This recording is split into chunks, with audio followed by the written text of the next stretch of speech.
আজকে নিয়ে এসেছি একটি লোভনীয় পিঠা তৈরির রেসিপি, যা আমি সচরাচরই যখনই সময় পাই করে ফেলি।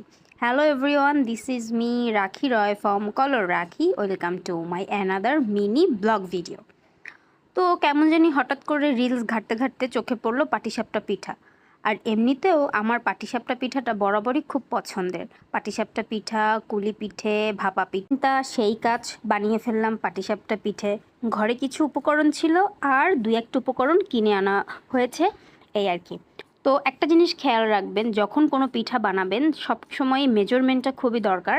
তো আমি এই যে একটা বাটি নিয়ে নিয়েছি, এবং আমাদের যেহেতু টোনাটনির সংসার, তাই আমি যে কোনো জিনিস বানালে খুব অল্প পরিমাণে বানাই, যেন খাবারটা নষ্ট না হয়। তো এই যে চামচটা দেখতে পাচ্ছেন ভিডিওতে, এই চামচের 2 চামচ নিয়েছি চালের গুঁড়ো, 1 চামচ নিয়েছি আটা, আর অর্ধ চামচ নিয়েছি